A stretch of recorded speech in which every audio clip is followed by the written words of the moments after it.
3 months after Florida banned certain foreign nationals from buying property, real estate agents across the state were losing deals.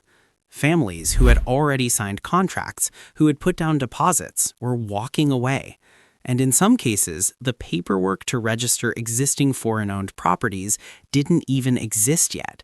There was no form, no website, just confusion, fines that could hit $1,000 a day, and sellers stuck in the middle. This isn't a story about a slow market. This is a story about a law that changed who gets to own property in Florida, what it's done to the condo market, and why right now, in 2025 and into 2026, some of the most expensive high-rises in the country are sitting with more sellers than the market can handle. Let's break down exactly what happened and what it means for anyone who owns, rents, or is thinking about buying in Florida. In May 2023, Governor Ron DeSantis signed Senate Bill 264 into law. It went into effect July 1st of that same year. Here's what the law actually does, and this part matters, so stay with me. The bill targets what it calls foreign countries of concern. That list includes China, Russia, Iran, Cuba, Venezuela, North Korea, and Syria. Buyers from those countries now face strict limits on what property they can purchase in Florida. But Chinese nationals specifically got hit the hardest. Under SB 264, Chinese citizens, anyone with a permanent address in China who is not a U.S. citizen or green card holder, cannot buy any real property in Florida. Not residential, not commercial, not agricultural. The only narrow exception is one residential property under 2 acres that sits more than 5 miles from a military base, and only if the buyer holds a valid non-tourist visa. Everyone on that country list, not just Chinese nationals, is also blocked from buying any property within 10 miles of military installations or what the law calls critical infrastructure. That includes airports, seaports, water treatment facilities, and refineries. In a state like Florida, that 10-mile radius covers a lot of ground. And here's where it gets messy for existing owners. Chinese nationals who already owned property before July 1st, 2023 could keep it, but they had to register that ownership with Florida's Department of Economic Opportunity by January 1st, 2024. Miss that deadline? According to the law, fines could stack up at $1,000 per day. And as NBC News reported in October 2023, in the early months after the law passed, the state didn't even have a form or a website set up for that registration process. People didn't know where to go. Agents didn't know what to tell their clients. DeSantis framed the law as a national security measure. At a press conference before signing, he said the Chinese Communist Party had been gobbling up land across the Western Hemisphere. The Florida Asian American Justice Alliance pushed back hard, arguing the law equates all Chinese citizens to agents of the CCP. The ACLU backed a lawsuit by a group of Chinese citizens living and working in Florida, calling it discriminatory. That legal battle went all the way to the 11th Circuit Court of Appeals, and as of November 2025, the court upheld the law. It's here to stay. Now, let's talk about what this did to the market, because the foreign buyer story is only one piece of a much bigger picture that's hitting Florida condos right now. According to Redfin data, the condo market in Florida has seen an oversupply for 5 consecutive months through mid-2025. The imbalance hit 72% more sellers than buyers, the widest gap since 2013. The only time it got worse was April 2020, when the pandemic basically froze everything. Look at the city-by-city breakdown. In Miami, there were 11,486 active condo sellers compared to just 3,270 buyers. That's 251% more sellers than buyers. In Tampa, 5,183 sellers versus 1,519 buyers. Fort Lauderdale, 10,517 sellers, 3,300 buyers. These numbers are from mid-2025 data. Statewide, condo inventory grew to a 10-month supply by spring 2025, up more than 50% from the year before. Sarasota County alone had over 2,700 active condo listings by April, with sales dropping nearly 20% year over year. Median condo prices fell roughly 4.5% statewide. Tampa saw a 10.9% drop. Some Gulf Coast cities are reporting declines close to 20% year over year. Pending condo sales in Florida dropped 21% year over year. That's 15,094 in June 2024, down to 11,887 in June 2025. And HOA fees? According to Miami Realtors, condo fees have increased roughly 45% since 2021. Now, here's the thing.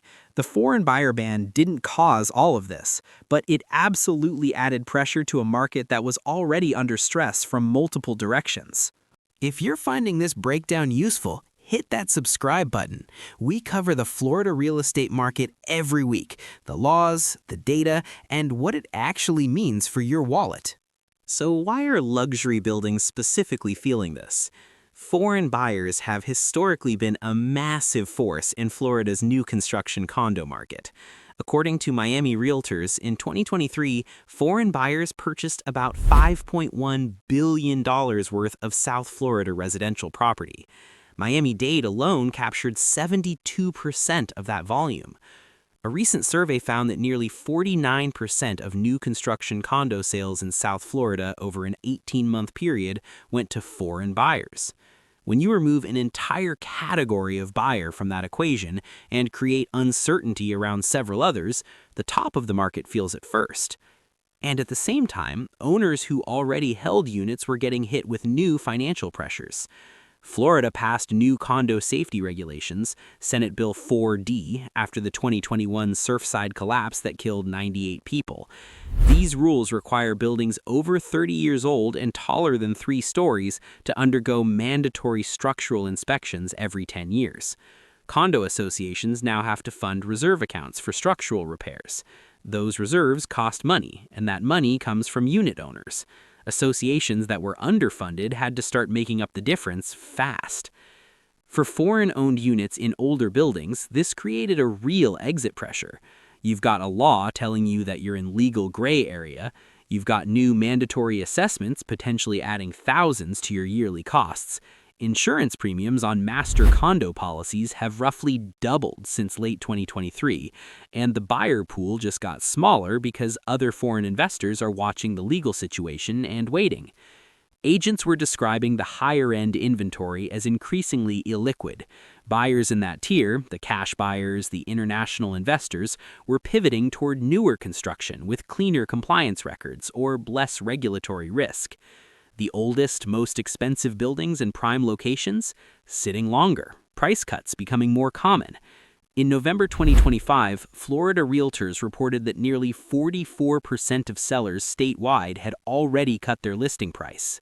Here's the part that surprises a lot of people. Despite all of this, Miami's ultra-luxury market, homes and condos above $5 million, has held up and in some cases broken records. Through the first 9 months of 2025, South Florida logged 262 home sales above $10 million. The market is projected to close out the year near 426 ultra-luxury transactions, the second highest count on record. Dollar volume across Miami-Dade, Broward, and Palm Beach counties jumped 13% year over year to $4.3 billion just in September 2025. Why?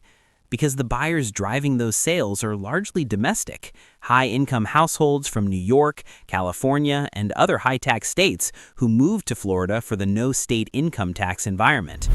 Miami's millionaire population grew 94% between 2014 and 2024, according to a Henley & Partners report, and 43% of all Miami home sales in early 2025 were cash deals. International buyers are also coming back, just from different countries. According to Florida Realtors' 2025 International Sales Report, foreign buyer purchases of Florida residential properties between August 2024 and July 2025 jumped 51% compared to the prior year, and dollar volume hit $10.4 billion, up 46%. But look at who's leading. Canada at $1.9 billion, Colombia at $925 million, Brazil in third place.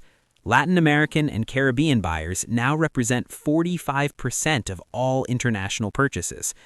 The buyers affected by SB 264, Chinese nationals specifically, were never the dominant source of Florida's international money, but their departure removed a visible active segment from the market, and that segment tended to concentrate in specific buildings, specific neighborhoods, specific price points.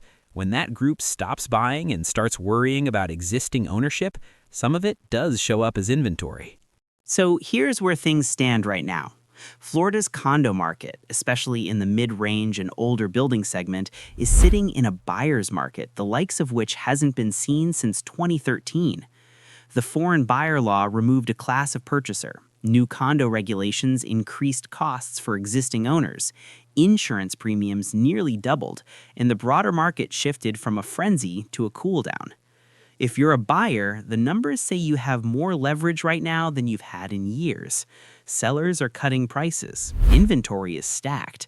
Days on market have stretched to a statewide median of 74 days as of Q3 2025. If you're an existing foreign national property owner in Florida, especially from one of the 7 countries on that list, the compliance question is not optional. The law was upheld in November 2025. The registration requirements are real. The fines are real. And if you're watching this market as an investor, the story is clear. The top of the market in South Florida is still moving. The middle and older inventory segments are where the pressure is sitting and where the biggest corrections are happening. Everyone's watching what happens next, and we'll be here to break it down when it does.